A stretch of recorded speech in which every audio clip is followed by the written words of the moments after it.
काकी जी, आपका नाम फायजा है? जी पापा। आप पहले आए हुए हैं? नहीं। आप ही पहली बार आई हैं? पूरा नाम क्या लिखती हैं? फायजा फायजा अली। अली। हाँ जी। जी फरमाएं, आप बताएं किस लिए आना हुआ, या दुआ का अपना तजर्बा जो भी है वो बोलें। और मैंने दे दी ज़ुबान किसका, मैंने दे दी है। क्या दे दी है?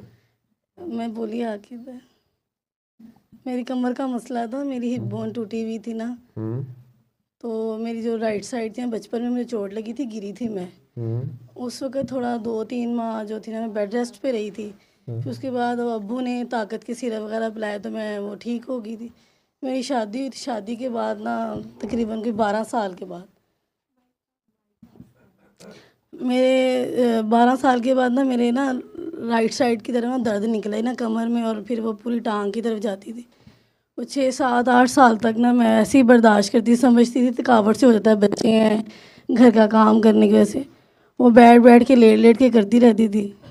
लेकिन इसमें मेरे मसले और थे कुछ, घर के झगड़े और इस तरह के मामलात बहुत थे, और माली मसाइल भी बहुत थे। तो कभी अपनी दर्द की तरफ ध्यान ही नहीं किया, वो बैठ के वो काम शाम चल रहा था। घर के झगड़े ख़त्म कर देना, घर में प्यार आ जाए तो माली मसले उस जल्दी ठीक होते हैं।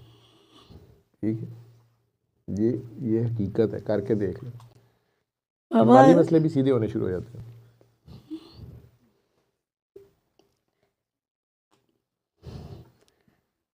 चल इधर ही चले जा तू, नीचे अभी बंदा गया है। अच्छा जी, फिर तो जो मेरी राइट साइड थी ना पूरी, मतलब उस पर वज़न नहीं पड़ता था ना, मैं लेफ़्ट पे ही वज़न डाल के सारे काम वगैरह घर के और करती रहती थी। तो जो मसाइल की वजह से मैं पूछती थी हमारे घरों में क्यों इस तरह इतने मसाइल है, हर रोज़ बढ़ते थे। स्पेशली मेरे जो हस्बैंड है ना बाबा, मेरे को इतना मसाइल नहीं थे, मेरे हस्बैंड के माली और जो थे ना जिस्मानी मसाइल बहुत थे, उनके बड़े ज़्यादा एक्सीडेंट होते हैं। कभी कंधा टूट गया, कभी कलाई टूट जाती, कभी अभी 6 माह पहले उनका एक्सीडेंट हुआ है, घुटना टूट गया उनका। तो बाहर इतनी धुंध है और इधर गर्मी है, लग रही है। एसी चला दें यार दोबारा, इसके पास रिमोट था। फिर मैंने अपनी शादी के बाद यही सुना था कि रिज़्क़ औरत के नसीब का होता है, तुम्हारा कुछ अमल ठीक नहीं है। मैं हर वक्त अपने अमाल के ऊपर ही काम करती रहती थी और बेबस हो गई, थक गई थी कि मैं कहाँ गलत हूँ, क्या कर रही हूँ मैं। बातें मुझे सुननी पड़ती हैं हर वक्त के तुम मतलब नहीं, मेरा इतना नसीब अच्छे नहीं है या क्या हिसाब है। तो माफ़िया भी मांगते रहना, अल्लाह से इतना डरना कि हर वक्त यही डर लगा रहना कि कोई सही कर रही हूँ, कोई गलत कर रही हूँ। लेकिन नुकसान ख़त्म ही नहीं थे होते मेरे हस्बैंड के। तो मुझे समझ नहीं आ रही थी, तो मुझे किसी ने कह दिया कि ये ना तुम लोगों के ऊपर ना घर में जादू है, तो तुम लोग चेक करवाओ अपने आप को। मेरे मियाँ ने चेक करवाया तो किसी ने कह दिया इतना बुरा जादू है कि जी कब्र की वो ना कब्र तक कर दिया गया कि जीना मरना ख़त्म कर दिया गया आप लोगों के। कहाँ से, शौकत खानम से या आगा खान से, किस लेबॉर्ट्री से चेक कराया? नहीं, ऐसे किसी ने मुझे किसी आलम के पास भेज दिया कि इनके पास जाएं। आलम सी कि जाहल सी? उन्होंने मुझे कह दिया जी आपके खामन पे तो बड़ा शदीद, क्योंकि बाबा जो ये ना 3 भाई हैं मेरे हस्बैंड लोग ना, इनके जो सबसे छोटे भाई थे ना वो उधर लाहौर में ही काम करते थे, उनके रोड एक्सीडेंट में ना एक्सीडेंट हुआ तो उसी वक्त डेथ हो गई, शहीद हो गए। हाँ जी। फिर उसके बाद उनके दूसरे भाई थे, उनकी भी थोड़ी 3-4 साल पहले उनकी भी डेथ हो गई। इनके वैसे माली और इनको वैसे बड़े इनके एक्सीडेंट होते हैं, चोटें बहुत लगती हैं। तो इनकी मेरी सास का कहना था कि हमारे से ना लोग हसद बहुत करते हैं और लोगों ने मेरे बच्चों पे जादू किया हुआ है। लोग पूरे ख़ानदान में किसी के बेटे नहीं थे, मेरे ही थे, और प्यारे भी बहुत थे ये वो। तो मेरे भी दिमाग में जादू घुस गया हुआ था कि शायद जादू से ही हो रहा है सारा कुछ। तो मेरी तो इतनी रेंज नहीं थी कि मैं कहाँ से इसका तोड़ करवाऊँ, क्या करूँ। तो मैं यूट्यूब पे ही ना वजीफ़े ढूंढती रहती थी कि किस तरह जादू का मतलब तोड़ होगा। तो वो वीडियो देखते देखते ना एक दफ़ा एक ऊपर क्लिप चढ़ा हुआ था कुरान से रूहानी इलाज ना, तो उसके ऊपर लिखा हुआ था कि आप 2 माह तक ये तस्वीरें करेंगे ना तो जादू ख़त्म हो जाएगा। तो अब वो तस्वीरें मुझसे शुरू से नहीं होती, क्योंकि बच्चों के साथ मेरे से तस्वीर होती नहीं, वो करने नहीं देते। तो एक दफ़ा उन्होंने ऐसे तस्वीरें बताते बताते ना ये बताया कि जो जादू से जिनके घरों में मसले होते हैं ना, वो सुबह शाम ना सूरत रहमान सुन लिया करें। तो ये ऐसी मेरे दिल को बड़ी अच्छी लगी। मैं कि ये आसान सा वजीफ़ा 15 मिनट की सूरत रहमान होती है, तो ये बंदा सुन लेता है, इसमें कौन सी मसला है। तो 15 मिनट बच्चों को सुला के या बंदा काम से फारिग हो के तो बंदा सुन लेता है। तो ये था कि उन्होंने 2 माह कहा था कि आपने रेगुलर सुननी है, लेकिन मुझसे सुनी नहीं कि रेगुलर। वो जब कभी भी मेरा ऐसे मुझे वक्त मिलता था तब मैं सुन लेती थी, लेकिन उस सुनने के दौरान बाबा ऐसे होता था जब सूरत रहमान अभी स्टार्ट ही होती थी ना, आप सो जाती?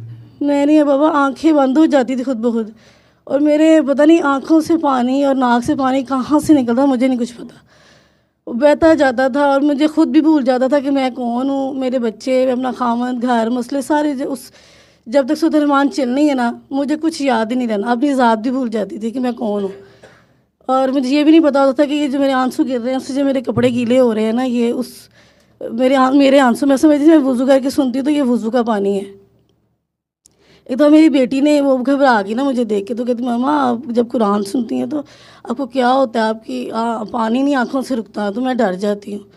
और ना ऐसी सूरत रहमान सुनते हुए मुझे ना अपने अबू का ख्याल आया। मैंने बचपन में अपने अबू को देखा हुआ था, वो कुरान पढ़ने के दौरान ना पास पानी रखते थे, तो मैंने भी ऐसे पानी रख लिया कि चलो दम वाला पानी होगा, मैं ही पी लूँगी, बच्चों के पिला दिया करूँगी। तो मुझे तो कोई टेस्ट नहीं आता था पानी का, ऐसे मैं सूरत रहमान सुन के पानी पीती थी। और अल्लाह ये इस दुआ का नहीं मुझे पता था, और मैंने अपने बच्चों को भी पिलाना ना, तो मैंने अपनी प्यारी बेटी को देती होती थी ना, तो वो बाबा सारा पानी पीती नहीं, रक्षा मैं कोई चीज़ नहीं खाती, कोई दवाई नहीं खाती। उन्होंने कहा नहीं फिर आप ऐसे हो ही नहीं सकता, आपके एक्सरे जिस तरह आ रहे हैं इस तरह का पेशेंट तो नहीं चल सकता। फिर एक और डॉक्टर ने मशवरा दिया, आप इसका ना MR करें, हो सकता है कुछ एक्सरे में कोई भी गलत भी आ जाता है। तो वो मेरा MR करवाने ले गए, वो सारा दिन उधर हॉस्पिटल में ही लग गया। तो उन्होंने कहा इनका तो बड़ा सवेर मसला है, इनकी तो हड्डी टूटी हुई है, तो अब चल फिर कैसे रही हैं। मेरे मियाँ भी डर गए, उन्होंने कहा इसका तो रॉड पड़ेगा और फिर तब भी कोई फ़ायदा नहीं होना, बस चलने फिरने के थोड़ा बहुत व्हील चेयर पर आ जाएंगी, ये हो जाएगा। सारों ने हॉस्पिटल में डरा दिया पकड़ के, लेकिन मैं पता नहीं बाबा अंदर से डरी नहीं, मेरे अंदर से बार बार आया कि तुम सूरत रहमान सुनती हो ना, पता ये क्यों आ रहा था। तो मैं चुप रही। तो वो कहते हैं कि आपने बड़ी एहतियात करनी है, सीढ़ियाँ नहीं चढ़नी, कपड़े नहीं धोने, ये नहीं करना, बर्तन नहीं धोने, खड़े होकर बस खाना। मेरे मियाँ ने कहा आपने इतनी एहतियात बता दी, मैं तो इतना अफोर्ड नहीं कर सकता, इतनी हेल्पर्स वगैरह, तो इसको मैं कहाँ से ला के दूँगा, तो ये बच्चे सारा घर तो यही देखती है। तो उन्होंने कहा फिर आपको बहुत एहतियात करवानी पड़ेगी वरना आपकी बीवी व्हील चेयर पर आ जाएगी। तो बहरहाल वो चलता रहा, लेकिन मेरा फिर भी मसला ये नहीं था, टांग ये जिस्म का नहीं था, मेरे वो दूसरे ही मसले थे, झगड़े और ये हर वक्त घर में बहस और हर वक्त फजूल बातों के ऊपर इतनी बड़ी बात कर देना, कटहरे में हर वक्त खड़े रखना और कहना कि जैसे हम अल्लाह के गुनाहगार हैं। और मैं अल्लाह से डर के रोती भी बड़ा होती थी कि पता नहीं मैं क्या गुनाह कर बैठी हूँ, माँ बाप की मर्ज़ी से शादी की है, पता नहीं क्या कर दिया उनका भी, मैंने भी कुछ कहा नहीं है, जहाँ उन्होंने ब्याह चली गई हूँ। मैं अल्लाह से कहती है अल्लाह ताला ऐसी सज़ा तो उनको भी नहीं मिलती जो लव मैरिज करते हैं, मुझे अरेंज में इतनी ज़्यादा सज़ा दी जा रही है। तो उन्होंने फिर मैंने ऐसे ना बड़े पता नहीं क्यों फ़ोन पकड़ा और मैंने लिख दिया कि सूरत रहमान के फ़ायदे क्या, क्योंकि मैं सुनती से सूरत रहमान थी। तो बहुत सारी उलमा की ना वीडियोस ऊपर आ गई, उसमें एक आपकी भी थी, मैं सारी सब उलमा की थोड़ी थोड़ी सुन रही थी, आपकी भी थोड़ी सी मैंने सुनी। आप अपनी वो बता रहे थे कि अपनी मुझे कैसे एड्स वॉश, वो मैं क्योंकि मेरा मसला वो बीमारी था ही नहीं, तो वो मैंने ऊपर कर दिया। ऊपर करते करते आपके मुंह से निकला अल्लाह बहुत रहमान है। मुझे पता नहीं अंदर से तकलीफ़ से या गुस्से से क्या निकला कि मैं कहा अल्लाह मुझे भी बता कि कितना तो रहमान है। तो ये पता नहीं कौन है जो कह रहा है कि अल्लाह बड़ा ही रहमान है, तो कितना रहमान है। मैं तो थक गई हूँ, 18 साल हो गए मेरी शादी को, तो मैं अपने आप को रोक रोक के चुप रह के कि नहीं ये नहीं करना। बाकी जी आंखें खोल, अभी क्या हाल है? सर में दर्द शुरू हो गई है? क्या सोची जा रही थी साथ? मैंने तो कहा था अपना नाम पढ़ना है प्यार से, अपनी नाम की तरफ आपका ध्यान नहीं था, ध्यान किधर था? मैंने कहा था प्यार से, इसमें की थी प्यार, जितने प्यार से अल्लाह सारा दिन ये नाम लेता है उतने प्यार से ये नाम पढ़ना था। आपका ध्यान कहीं और था, वो बताएं कहाँ फंसा हुआ था ध्यान?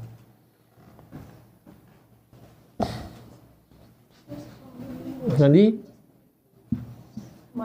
शायद मियाँ में ही फंसा हुआ। मियाँ ने उनकी करता है गरीब ने, पहले तो वो बच्चों को ले गया, आपको छोड़ गया, फिर आप चली भी गई, अब तो छुट्टियां आई हुई हैं ना, अब क्या मसला है? अब तो मैं अब्बू से मिलने आई थी और मेरे दिल के अंदर बड़ी कोई थी हाँ जी, कि पता नहीं मैं आपके पास जाऊं, बस आपसे मिलूं। बस एक तड़प थी उधर, पता नहीं क्यों है, मुझे नहीं समझ। मैंने इसीलिए आपसे रिक्वेस्ट भी बड़ी की थी कि या तो आप क्लिनिक बुला लें या फिर मुझे यहाँ पे क्लिनिक तो बुला मेरे लें। पेशेंट्स के लिए ना, लेकिन अभी किस लिए? अब क्या मसला क्या आप? बाबा इनका फोकस जो है ना अपने हस्बैंड से नहीं हटता। तो अच्छी बात है, हस्बैंड भी रखें। तो बाबा वो फिर पॉजिटिव रखते हैं ना, वो मतलब वो कुछ कह देता है ना, मतलब उसकी थोड़ी सी ना जुबान सख्त है। मैं कहती कोई बात नहीं, सख्त जुबान है तो क्या हुआ, खुदा थोड़ी है। देखो, पहली बात, माशूक बेऐब होता है, ठीक है? आप हुए उससे इश्क, ठीक है? जब आशिक हैं कि माशूक ये फैसला करें, आप हैं आशिक, आशिक है तो आह ना कर, हाँ मशूक हैं तो परवाह ना कर, लेकिन आप हैं आशिक। तो माशूक जो है ना वो बेपरवाह होता है, लेकिन माशूक बेऐब भी होता है। इश्क में शिकवा हराम होता है, फिर उसमें ऐब नहीं देखो, उसकी अच्छे पॉइंट्स देखो। अगर उसे पूजती हो तो जिसे पूजा जाता है उसमें ऐब नहीं होता।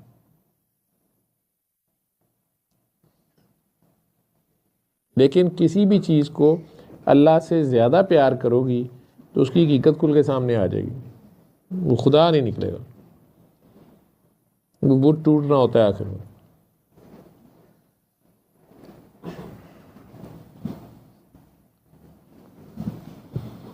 तो इसलिए अपने आप से प्यार करो, अपना नाम फिर पढ़ो प्यार से। जितने प्यार से अल्लाह सारा दिन ये नाम लेता है ना, फरिश्तों की दौड़ें लगवाता रहता है, उतने प्यार से अपना नाम लें। क्या नाम है आपका? आमना। आमना। आमना। आमना। जितने प्यार से अल्लाह सारा दिन ये नाम लेता है ना, फरिश्तों की दौड़ें लगवाता रहता है, आमना का सांस ले जाओ, आमना के रिस्क ले जाओ, आमना का खाना ले जाओ, आमना को जगाओ, आमना को सुलाओ, आमना को बिठाओ, उतने प्यार से आमना आमना आमना अपने दिल में पड़े। जब मैं कहूँगा तो आंखें खोलें, वो माइक ले लें। फिर अल्लाह ने आपको बताया कि वो कितना रहमान है। हाँ जी बाबा, भी मैं आपकी वीडियो जो जब मैं फ़ोन पकड़ूँ आपकी वीडियोज़ ऊपर आई होती थी। सबसे पहले वो जो आप अपनी कहानी सुना रहे थे ना, हाँ वाली, बस उसको देख के पता नहीं मुझे क्या हो गया, बस मैंने फिर आपकी वीडियोज़ नहीं छोड़ी। 2.5 साल हो गए मुझे आपको देखते हुए। मैंने पागलों की तरह फिर आपका कोई इस 2.5 सालों में कोई दुआ नहीं छोड़ा, कोई वीडियो नहीं छोड़ी। बस मेरा सुबह दोपहर शाम काम घर में करने के दौरान मेरी वीडियो लगी होती है घर में आपकी, बस मैंने आपको सुनना है और मुझे किसी चीज़ की होश नहीं होती। अपनी ड्यूटीज़ कर रही होती है, जैसे बच्चों की, खावन की, घर की। अब कोई भी अब परेशानी होती है उसको तारी नहीं करती है अपने ऊपर। मैं कहा ठीक है, अल्लाह की तरफ से आप उससे दूर करनी है, लेकिन मैं कोशिश करती हूँ जो आप कहते हैं उसको मानने की कोशिश करो। बस उसको मानने की कोशिश करने के चक्करों में मेरी वो दर्द। वो मेरी जादू वाली 3-4 वीडियोस हैं, एक ATV का चैनल है, बाबा देखिए फिजा अली के साथ है, तो देखिए उसमें उन्होंने जादूगर भी बुलाया हुआ है। फिर 1-2 और भी हैं, मेरा ख्याल है जादू पे तो मैंने बड़ी तफसील से बोला हुआ है। तो लेकिन बाबा मुझे दूसरे के घर में हर वक्त एक ही जिक्र करके ना सारा कुछ खुद करके हम अपना काम अपने अमाल से ख़राब करके और काम डाल देते हैं जादू पे। तो मैं शुरू से इस चीज़ को नहीं मानती थी, लेकिन वो क्या के सुन के मैंने कहा हो सकता है फिर जादू ही हो। लेकिन बाद में आपको पता चल गया कि किसी का कीता कराया नहीं, अपना ही कीता कराया। हाँ जी बिल्कुल, चलो शुक्र है यहाँ तक पहुँच गई। हाँ फिर बाबा मैं माफ़ नहीं कर पा रही थी। माफ़ पता क्यों नहीं कर पा रही थी, माफ़ करना चाहती थी, मेरा दिल ही नहीं करता था कि किसी के ऊपर मैं गुस्सा करूँ। लेकिन जब आप रोज़ घर में जो कहते हैं ना मक्का वाले जो होते हैं ना, दांतों को पसीना दिला देते हैं, वो कटहरे में खड़ा कर रोज़ करते थे मुझे कि हर वक्त सफाइयाँ, हर वक्त सफाई अपनी पेश करने की वजह से ना मैं गुस्से में आ गई हुई थी कि क्या बाबा दुआ शुरू कर दी, पहला वर्ड बोलते थे माफ़ कर दो, सब कुछ कर दूँगी, लेकिन हर वक्त जो कटहरे में खड़ा कर दी उसको कैसे मैं माफ़ करूँ। फिर मैंने एक दफ़ा वो 12वीं रबीउल का चल रहा था, उसमें आप कह रहे थे जहाँ जहाँ रब्बुल आलमीन है वहाँ वहाँ रहमतुल आलमीन है। तो काकियों के सर पे तो उनका हाथ है और वो तो उनकी गोद में सर रख सकती। मेरे लिए ये जुमला बहुत बड़ा था, मैंने इससे पहले कभी नहीं सुना था। मैंने कहा अच्छा ट्राई करके देखते हैं। मैं अंदर से डर भी रही थी गुनाह ना मुझे हो जाए, क्योंकि मुझे हर वक्त डराया ही जाता था, ये करोगे तो गुनाह हो जाएगा, ये करोगे तो गुनाह हो जाएगा। तो मैं डर के अल्लाह से कहा अल्लाह ताला अगर ये गुनाह की बात है तो बाबा को गुनाह देना, मुझे ना देना, क्योंकि उन्होंने कहा है उन्होंने कहा है तो मैं बाबा के सर में सर रख के रो लेती हूँ और मैं मतलब बात कर लेती हूँ। मैं थक गई हूँ ना अपनी इस मसाइल से, तो मैं डरते डरते उनकी गोद में तसव्वुर में सर रखा और सीधा लगा लिया और मैं सो गई हुई थी और मैं रोई बहुत। पहली दफ़ा इतना दिल फाड़ के मैं रोई थी उनके गोद में सर रख के। तो जब मेरी आँख खुली थी तो मेरे दिल में कुछ था ही नहीं, मैं अब कोई बड़ी सी सख्त भी बात कर देते हैं अभी तक, अल्लाह का शुक्र है मुझे गुस्सा ही नहीं आता, ना मेरा दिल करता है बहस करने को, ना मेरा दिल करता है आगे से जवाब देने को। मैं कहती अच्छा चलो कोई बात नहीं। वो उस वक्त से लेकर अब तक ना, अब आप जो जो कहते हैं ना उस पर वो काम करने की हर वक्त कोशिश में लगी रहती है।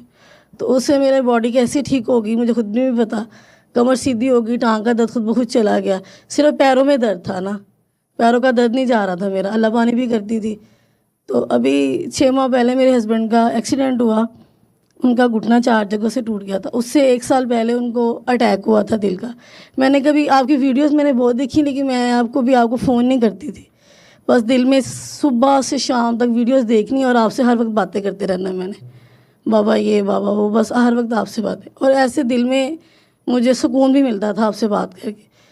तो मुझे आदत बन गई हुई थी आपसे हर वक्त बात करने की। तो जब मेरे मियाँ को अटैक हो, मुझे नहीं पता था इनको अटैक है, तो उनकी बाजू में पेन था, तो कहती उनसे बाइक नहीं चल रही ना, तो वो हालांकि वो बड़ी हिम्मत वाले, अपना काम नहीं किसी को कहते, तो बाइक से उतर के तो कहते अब्दुर्रहमान बेटा मेरा तो आया हुआ मेरे साथ, उससे मुझे छोड़ा है ना, तो पता नहीं मुझे क्यों है, मैं डॉक्टर के चेक करवा लूँ। तो खुद ही कहते हैं मुझे लगता है मेरे दिल का कोई मुझे दर्द हो ना, इधर से उठती दर्द बाजू तक जाती है। तो मैंने फ़ौरन दिल में कहा बाबा अगर आप होते तो क्या करते। तो मैंने अभी उस वक्त ना 6 माह हुए थे आपको देखते हुए, तो मेरे दिल में ये गुजरा कि नब्ज़ पे 3 दफ़ा लगा, तो ये नहीं पता राइट साइड पे कि लेफ़्ट साइड पे, उस वक्त मुझे ये नहीं पता था। तो पता नहीं मैंने अभी भी मुझे याद नहीं मैंने उनका कौन सी बाजू पकड़ के 3 दफ़ा लगा के सूरत रहमान लगा दी, और मैंने कहा आप ना बस आंखें बंद करें, बेटा मेरा मस्जिद नमाज़ पढ़ने गया, मैंने कहा वो आता है तो तब तक आप सूरत रहमान सुन लें। तो मैं अल्लाह पानी कर रही थी, उनको भी करवा रही थी, लेकिन वो भी उस तरह नहीं कर रहे थे, कभी करते थे छोड़ देते थे। तो वो ना उन्होंने एकदम मुझे कहा कि जब तुमने अल्लाह पढ़ा है ना, मतलब उन्होंने मुझे बोला तो मैंने मेरे क्या किया, मेरा बाजू पकड़ के मेरी दर्द ख़त्म हो गई है। तो मैंने कहा मुझे नहीं पता क्या किया, बस मैंने अल्लाह ही कहा है। मैंने एक दफ़ा दिल में कहा बाबा अगर आप होते तो क्या करते, तो बस ये आया कि नब्बस पे 3 दफ़ा अल्लाह, तो मैंने कर दिया, मुझे नहीं पता मैंने क्या किया, मुझे खुद भी नहीं पता। तो मैं खुद भी घबरा गई थी उन्हें देख के। तो वो मुझे कहते हैं अच्छा, बेटे आए उनके साथ चले गए, डॉक्टर ने उनको देखा तो उनका आपको तो इकट्ठे 2 अटैक है और आप यहाँ इतने आराम से क्या कर रहे हैं, जल्दी इनको वो फटाफट बाबा उनको अंदर ले गए। उन्होंने कुछ सुना ही नहीं, हस्बैंड मेरे कह भी रहे हैं कि मैं ठीक हूँ, इतनी भी इमरजेंसी नहीं, व्हील चेयर लेकर आए इनको ले जाए अंदर। उन्होंने फटाफट उनसे उनका कहा कि अपना फ़ोन अपना जो भी चीज़ें अपने बेटे को पकड़ाए, और मेरे बेटे को भी कहा साइन कर दें। वो बच्चा था वो घबरा गया, वो कहता मैं ठंडा बर्फ़ हो गया, मैंने साइन तो कर दिए।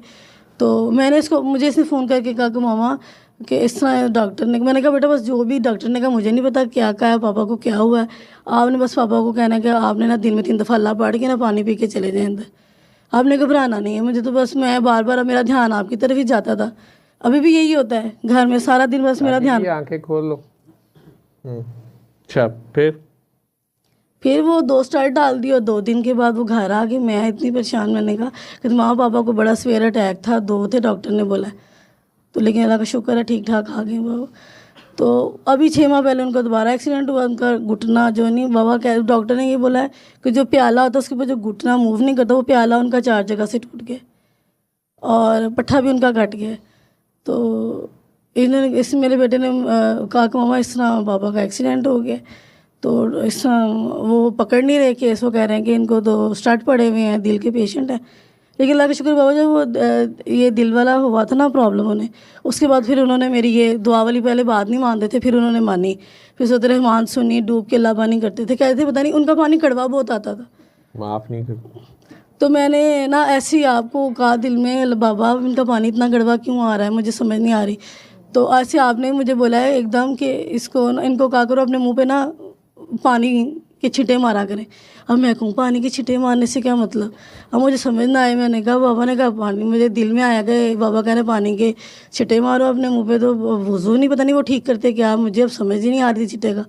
वो ऐसी आपकी वीडियोस देख ली तो आपने कहा कि पानी ठंडा करता है ना गुस्से को, अल्लाह के नबी की हदीस है कि वो, तो मैंने कहा आपके अंदर फिर गुस्सा है, वज़ू की तरफ नहीं इशारा किया उन्होंने, तो आपके गुस्से की तरफ इशारा किया है, आप गुस्सा आपके अंदर बहुत ज़्यादा ना। और जब मेरी शादी से पहले भी वो मैदे की ना गोली बहुत खाते थे, तो मैंने आपकी वीडियोस में देखा था, आप कहते जिनके अंदर गुस्सा होता है ना कड़वा वो रखा होता है, वो निकालते नहीं है, उनका मैदा ख़राब होता है। तो मैं उनको कहती आप वो गुस्से वाले तो हैं बहुत, तो मैं कहती आप अंदर से गुस्सा नहीं निकालते, निकालेंगे। उनको ना मेरी बातों पर पहले शुरू में गुस्सा आता था, मैं कहती थी मैं नहीं कह रही है, देख लें बेशक वीडियो देख लें, उनको मैं क्लिप पीछे कर करके उनको दिखाती थी, थोड़ा थोड़ा फिर गौर, अल्लाह का शुक्र है अल्लाह ने उनके दिल में ख्याल डाला, खुद ही फिर सोते मान सुनी, फिर अल्लाह पानी किया।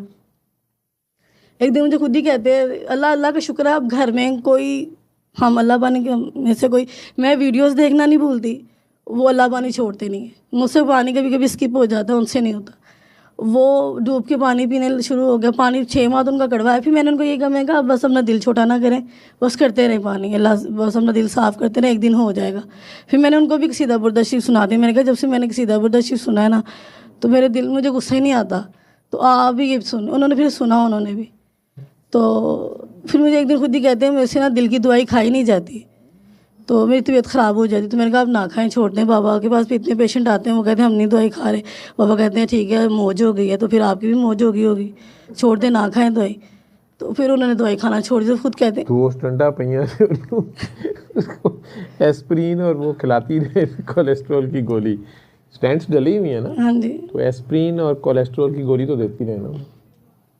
बाबा, वो मैं वही आपको बताने लगी हूँ, जब ये दवाई खाते हैं जब भी कोई, तो उनकी तबीयत ख़राब हो जाती है।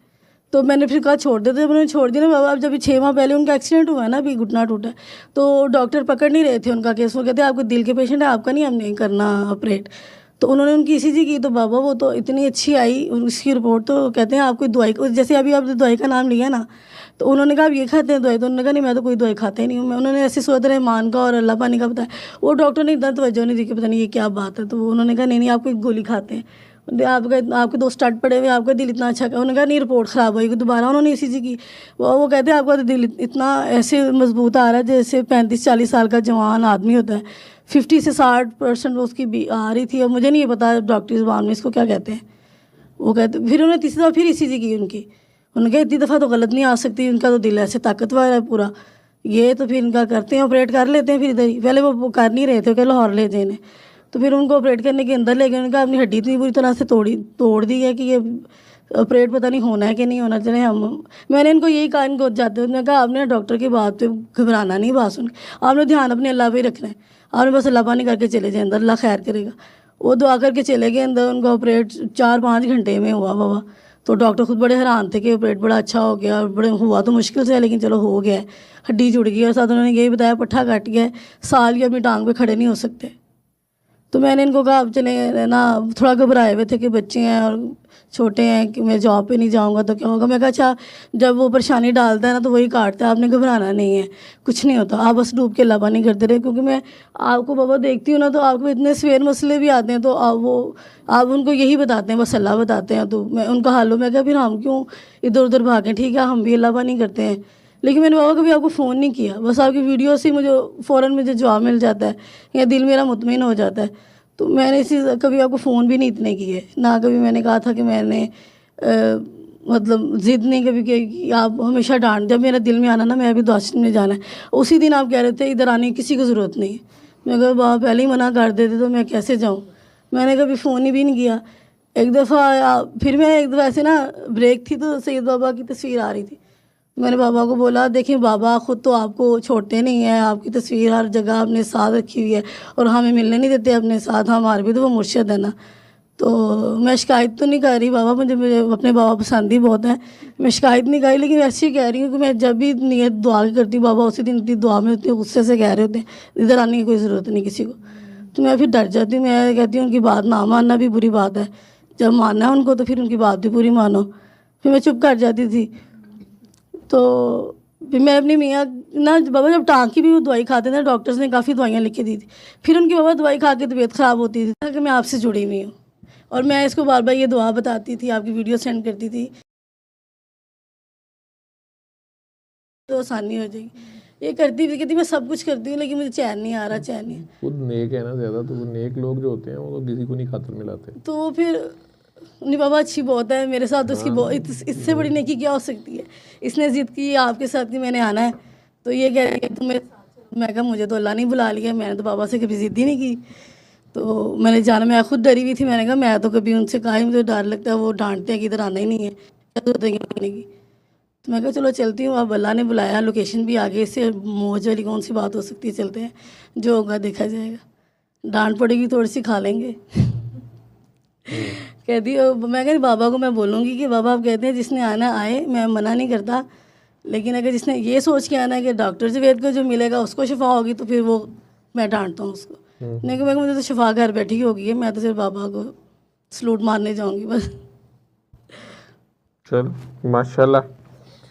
सल्ले अला सल्ले अला सल्ले अला सल्ले अला सल्ले अला शफीना सल्ले